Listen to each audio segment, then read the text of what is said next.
중에 하나입니다. 혀가 길거나 짧거나 둘 중에 하나예요. 혀가 짧은 사람은 절대 안 됩니다. 제가 딱 봤을 때 혀가 짧은 사람이 우리 박철심 상임부의장님 혀가 짧아요. 한번 해보세요. 박수 한번 보내주십시오. 너무나 잘해서 내가 시켜본 거예요. 김숙희 상임부의장님 한번 해보세요. 혀가 조금 짧습니다. 요것만 하면은 여러분 굉장히 발음이 정확해지고 말을 많이 하더라도 힘들지가 않습니다. 누군가 발음이 정확하지 않다라고 하면 여러분이 전문가처럼 따르릉 따르릉 따르릉 따르릉 따르릉 시켜보면 잘 안 됩니다. 그 여러분이 진단해 주는 것이에요. 혀가 좀 짧군요. 요 발음 연습을 많이 하시면 됩니다. 이렇게 스트레칭을 통해서 여러분의 이 얼굴 근육을 좀 풀어주는 것이에요. 노래할 때 내가 좀 노래를 잘하고 싶다. 이렇게 해서 얼굴 근육의 스트레칭을 하면은 노래 굉장히 잘하게 됩니다. 자, 그래서 그다음 그러면 우리가 중요예를 공부하면서 전번 시간에 이렇게 말씀드렸습니다. 중요예 대학에 다니는 여러분들은 다른 사람이 봤을 때 뭔가 달라 보여야만 한다. 품격이 있어 보여야 되고 말도 품격이 있어야 되고 행동도 품격이 있어야 되고 눈빛도 달라져야 하고 자세도 좋아야 한다. 그러면 중요예 대학의 인간관계는 어떻게 만들어야 되느냐? 첫째, 제일 먼저 인간관계를 성립할 때 언제 차 한잔 하시죠? 언제 커피 한잔 하시죠? 제가 아주 잘 아는 우리 국산차를 맛있게 잘 다리는 집이 있습니다. 그 집 한번 모셔서 정말 좋은 차 한번 대접하겠습니다. 가장 우리가 쉽게 이야기하는 것이 제일 먼저 차를 대접한다고 합니다. 차 한잔 하시죠. 두 번째, 우리가 이 사이에 이렇게 차만 마시면 되겠습니까? 다음에 제가 맛있는 식사 대접 한번 하겠습니다. 세 번째, 언제 술 한잔 하시죠. 이렇게 해서 이 세 가지 관계를 하나씩 진행해 나가면서 사람을 알아보는 과정을 거쳐야만 합니다. 그냥 무턱대고 처음 만나서 술 한잔 하자 해서 했을 때 그날은 좋을지 모르지만 사람 관계라는 것은 한 번 맺어놓으면 그 관계를 끊기가 굉장히 어렵습니다. 복습합니다. 저번 시간에 세상은 넓고 할 일은 많다. 이거 제가 뭐라고 그랬습니까? 세상은 넓고 만나야 할 사람은 많다. 바꿨죠. 우리 나이쯤 돼서 사람을 새로 만나는 것은 굉장히 어렵고 한 번 만나면 오래 가야 하는데 이런 과정을 거치면서 사람을 파악을 해야 되는 것이에요. 그렇다고 의심하라는 것이 아니고 이분의 장점은 무엇이고 단점은 무엇이고 무엇을 좋아하고 어떤 말을 했을 때 기분 좋아하고 이런 것들을 파악하면서 정말 진실된 만남을 이어나가면서 진실된 인연을 만들어가는 것이 중요하다는 것입니다. 이것이 중요예의 사람 인간관계 예를 기본적으로 만드는 과정이에요. 그러면 이렇게 만나게 되면은 우리가 대화를 해야 되잖아. 대화를 어떻게 해야 되느냐? 자, 저를 따라합니다. 대화의 1, 2, 3 법칙. 가슴 펴고, 자, 대화의 1, 2, 3 법칙. 한 번 말하고, 두 번 듣고, 세 번 고개를 끄덕인다. 내가 한 번 이야기하고 상대방의 말을 끊임없이 들어줘야만 합니다. 그냥 들어주면 안 돼요. 상대방을 말하라고 하면서 나는 다른 데를 보고 있거나 다른 사람을 쳐다보고 있거나 아니면 문자를 보거나 이러면 기본적인 예의가 아니잖아요. 상대방의 말을 들어주면서 어떻게 해야 되느냐? 고개를 끄덕여줘요. 당신 말이 옳습니다. 어쩜 그렇게 옳은 말씀만 하십니까? 어쩜 그렇게 저에게 교훈이 되는 말씀만 하십니까? 제가 그동안 궁금했던 점을 오늘 명쾌하게 저에게 가르침을 주셨습니다. 멋있습니다. 그냥 하면 안 돼. 소주를 마셔야 돼. 멋집니다. 끄덕여주면 말하는 사람이 기분이 좋겠습니까? 안 좋겠습니까? 기분 좋겠죠? 그분이 저를 좋아하겠습니까? 싫어하겠습니까? 좋아하겠죠. 이게 돈이 드나요? 안 드나요? 돈 안 들잖아요. 왜 돈 안 드는 것을 실천하지 못하느냐? 여러분들 뭐 저를 잘 아시겠습니다만 제가 말 안 하고 가만히 사람을 쳐다보면은 저에게 접근하기 굉장히 어렵습니다. 말 안 하고 딱 쳐다보고 있으면은. 그래서 끊임없이 저는 웃는 연습을 하고 말도 굉장히 부드럽게 해요. 그러면서 누가 말하면은 계속 고개를 끄덕여 줍니다. 웃으면서. 정말 멋집니다. 그래서 여기서 나온 속담이 있잖아. 응? 웃는 얼굴에 침 못 뱉는다? 뭐 그것도 있지만은 칭찬은 고래도 춤을 추게 한다. 고개를 끄덕여 주는 것이 뭐예요? 칭찬하는 것이잖아. 그 다음에 여러분 너무나 잘 아시는 입이 몇 개예요? 딴 생각하지 마시고 입이 몇 개예요? 내가 보니까 여러분이 너무나 쉬운 말이니까 혹시 딴 게 있는가 해서 그러는데 입은 하나예요. 귀가 몇 개예요? 한 번 말하고 두 번 듣는 거잖아요. 이런 것을 제가 그냥 논리적으로 만든 거예요. 한 번 말하고 두 번 듣고 세 번 고개를 끄덕인다. 똑같은 말도 이렇게 하니까 어떻게 보여요? 있어 보이죠. 있어 보여. 아이들 말로 있어 보이고 더 아이들 말로 뽀대 난다. 뽀대 난다. 이런 뜻이에요. 똑같은 말도 논리적으로 어떻게 만드느냐에 따라서 다른 거예요. 내가 저번 주에 이런 말을 하니까 꽃에도 상처가 있고 풀잎에도 상처가 있다. 이 말을 제가 저번 주에 해줬어요. 그런데 누가 어제 저에게 그러더라고. 드라마를 보니까 이 대사가 나왔습니다. 맞아요. 드라마에 나온 거예요. 여러분이 드라마를 보거나 책을 보거나 누가 말을 할 때 정말 괜찮은 문장이 있다. 그걸 자기 것으로 만들어야 돼요. 응? 꽃에도 상처가 있고 풀에도 상처가 있다. 여러분 생각하기에 꽃에 난 상처, 풀잎에 난 상처, 그거 아프다고 생각을 안 하잖아요. 근데 꽃도 아픕니다. 그 꽃에 칼로 벤 것인데 여러분의 몸을, 여러분의 심장을 칼로 베었다고 생각해 보세요. 얼마나 아프겠습니까? 꽃잎에도 상처가 있고 풀잎에도 상처가 있다. 그 다음 문장이 있습니다. 그러나 상처난 꽃이 더 향기롭다. 반전이잖아요. 반전. 이렇게 멋있는 말을 하면은 박수를 치는 것이 진정한 충교의 대학의 원우라고 말씀을 드렸는데 반전이에요. 그렇게 어려움과 고난과 역경을 이겨내야만 더 성취감을 느낄 수 있다는 것입니다. 미국에 정말 유명한 실버타운이 있습니다. 우리나라 돈으로 100억을 줘야만 들어갈 수 있는 실버타운이 있습니다. 말 그대로 100만 장자가 들어갑니다.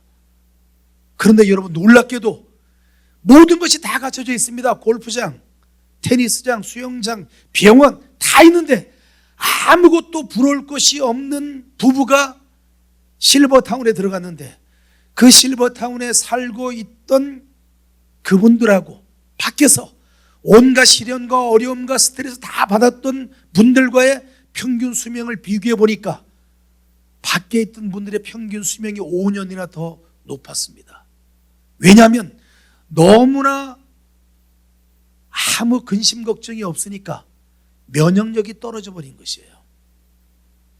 여러분, 코로나 예방주사가 뭐예요? 요 코로나균을 집어넣어서 몸과 싸워서 면역력을 키워주는 것이잖아요.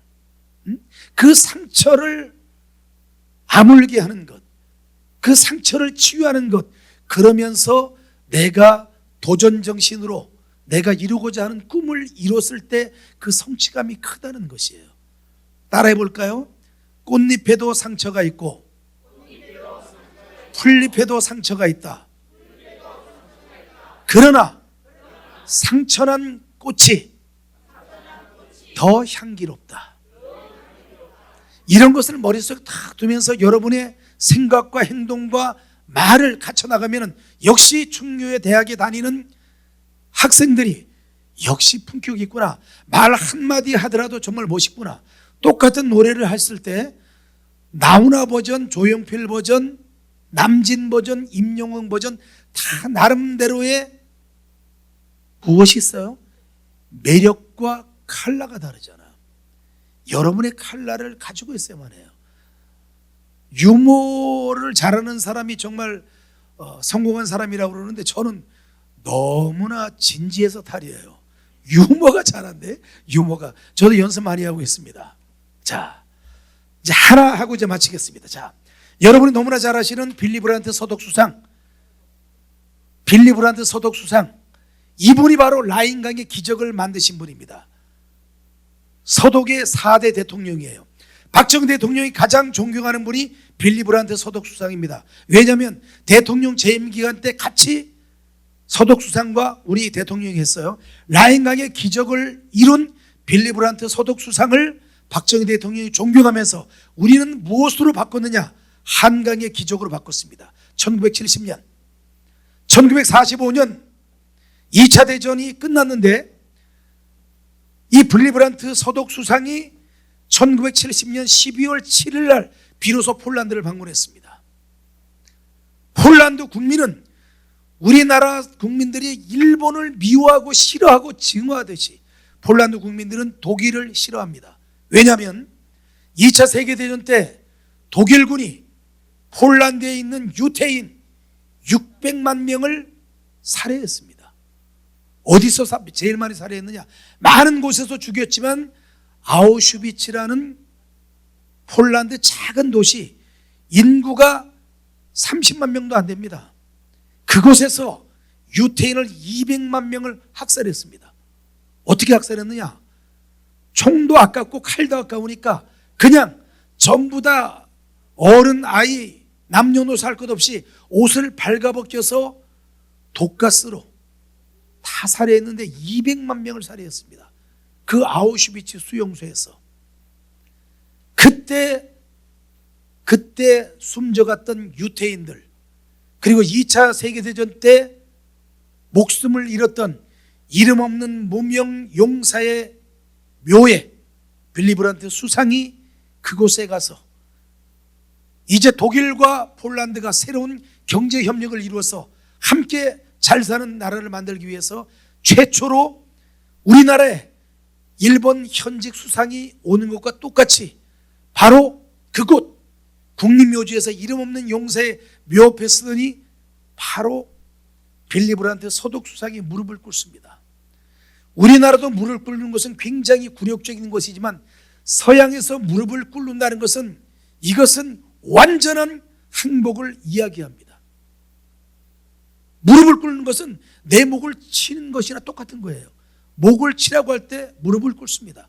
여러분 영화를 보세요. 영화를 보시면 서양에서 목을 칠 때 무릎을 꿇게 합니다. 완전한 굴복을 이야기하기 때문에 절대 무릎을 안 꿇습니다.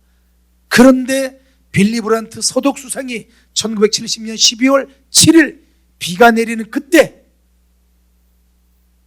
요 우산 들고 있는 거 보입니다. 비가 내리는 그때 무릎을 꿇고 그동안 독일 국민들이 폴란드 국민에게 행했던 모든 잘못을 용서해 주십시오. 비록 너무 때는 늦었지만 현직 수상인 제가 와서 폴란드 국민에게 용서를 빕니다. 이 한 장의 사진, 이 한 장의 사진으로 말미암아 그동안 독일 국민을 미워하고 증오하고 싫어했던 폴란드 국민들의 마음을 녹였던 것입니다. 그래서 이 진정성 있는 하나의 행동이 수만 마디의 말보다도 더 잔잔한 감동으로, 진정성으로 바로 폴란드 국민들의 마음을 녹이고, 그때부터 폴란드와 독일이 경제 협력을 이루었습니다. 그런데 여러분, 벤치마킹을 합니다. 우리나라에서. 우리는 동서양의 냉전 시대가 굉장히 심하잖아요. 지역감정. 그것이 결국 신라와 백제의 지역감정이잖아요. 영원함의 지역감정. 그러면 보수의 지도자들은 무조건 지도자가 되면 가장 먼저 가는 것이 광주를 갑니다. 광주 망월동 묘역에 가서 광주 시민에게 5.18 사건으로 말미암아 목숨을 잃었던 수많은 광주 민주화 운동의 희생자들, 광주 국민, 전라도 도민 여러분께 용서를 빕니다. 어디서 나온 거냐? 빌리 브란트 수상의 벤치마킹이에요. 보실래요? 똑같죠? 자세가 같습니다. 손 모은 것까지.